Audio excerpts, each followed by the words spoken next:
వందనాలండి. ఈరోజు మే 14 జీవంలో ఉన్నామనుటకు రుజువు ప్రేమ. 1 యోహాను 3:14.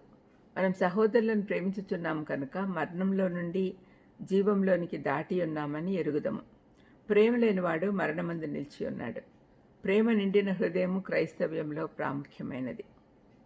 మన పట్ల అపరాధం చేసిన వారిపై చేదు పెంచుకొనుట అనేది ఒక చెడ్డ క్యాన్సర్ లాంటిది. అది మనలను శారీరకంగాను, ఆత్మీయంగాను, మానసికంగాను, నైతికంగాను సర్వనాశనం చేస్తుంది. నిజమైన ప్రేమ ఒక క్రియ, భావన కాదు. క్రైస్తవుడు జీవించి ఉన్నాడన్నట్టుకు ఒక ప్రధానమైన రుజువు ప్రేమ కలిగి ఉండుట.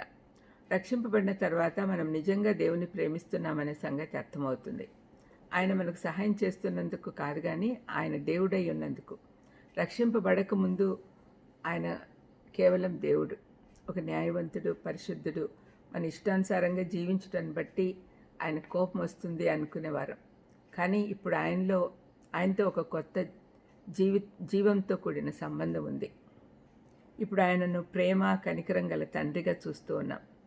యేసయ్యను ఆజ్ఞలన్నిట్లో ప్రధానమైనది ఏంది అని అడిగినప్పుడు ఆయన, నీ తండ్రి అయిన యెహోవాను పూర్ణ హృదయంతోనూ, పూర్ణ ఆత్మతోనూ, పూర్ణ మనసుతోనూ ప్రేమించుట అని చెప్పాడు.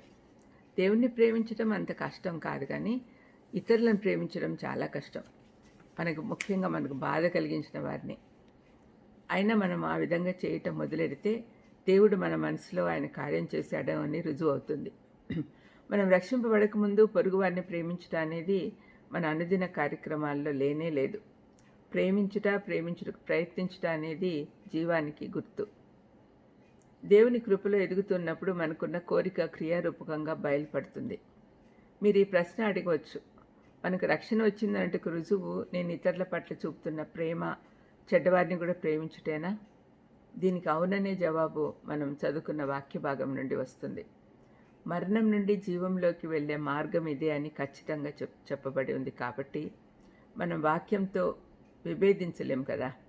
ఇది దేవుని మాట, దాన్ని మనము మార్చలేము, మీరలేము. 1 యోహాను 4:16లో దేవుడు ప్రేమ స్వరూపి అయి ఉన్నాడని, ప్రేమ యందు నిలిచి ఉండువాడు దేవుని యందు నిలిచి ఉన్నాడు, దేవుడు వాని యందు నిలిచి ఉన్నాడు అని వ్రాయబడి ఉంది. రక్షింపబడక ముందున్న ప్రేమ కంటే మనలో ఎక్కువ ప్రేమ ఉంటే మనకు రక్షణ వచ్చినట్లు రుజువు అవుతుంది. దేవుడు మనలో ఉన్నాడన్నట్టుకు రుజువు అది.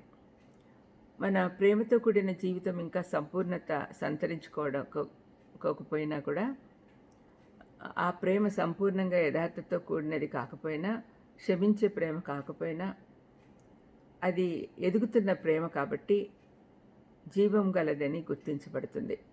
క్రీస్తులో మనం జీవించున్నామనియు నిత్య జీవం తప్పనిసరి అని మనకు తెలుస్తుంది. ప్రార్థన చేసుకుందాం. దయమేడ స్తోత్రం ప్రభా, ప్రేమ అనేది తప్పనిసరిగా మా జీవితాల్లో ఉండాలి అనే సంగతి మాకు జ్ఞాపకం చేసినందుకు మీకు స్తోత్రం నాయన. తండ్రి, మిమ్మల్ని ప్రేమిస్తూ ఇతరులను కూడా ప్రేమించేది మాకు నేర్పించమని యేసుక్రీస్తు నామమున వేడుకొంచున్నాను తండ్రి. ఆమెన్. God bless you.